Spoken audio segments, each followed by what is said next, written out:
Where do I enter a 1098 form on IRS? Hello everyone, this is Neha from Create, Login and Delete, and today in this video, I'm going to talk about where can we enter a 1098 form on IRS.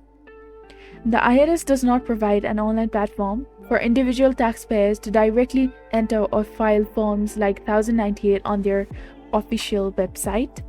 Instead, it is suggested you to use typically a tax preparation software or hire a tax professional to assist you with your filing tax return.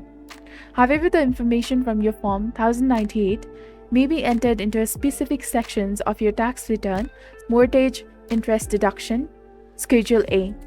Form 1098 is often associated with mortgage interest. If you have a mortgage on your primary or secondary residence, you may be eligible to deduct the mortgage interest paid during the tax year. This information is generally reported on Schedule A, which is itemized deductions. Student loan interest deduction, Form 1040A. If your Form 1098 includes student loan interest information, you may be eligible for a deduction.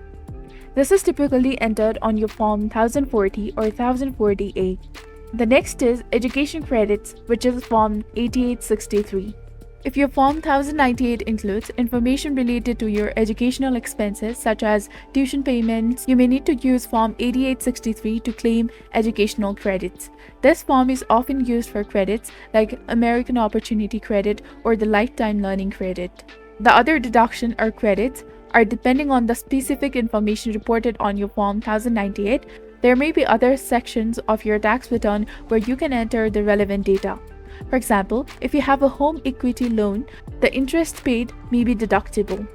Keep in mind that the tax laws and forms may change, and it's crucial to consult the latest IRS publications, instructions, or seek guidance from a tax professional for the most accurate and current information related to the tax year 2024. If you're using a tax preparation software, it should guide you through the process of entering information from your Form 1098 and help you claim any eligible deductions or credits, and always review your completed tax return before filing to ensure accuracy and completeness. This is how we can enter the 1098 form on IRS. If you found this video helpful, do not forget to like, comment, share, and subscribe to the channel for more amazing contents. Thank you. See you in the next video.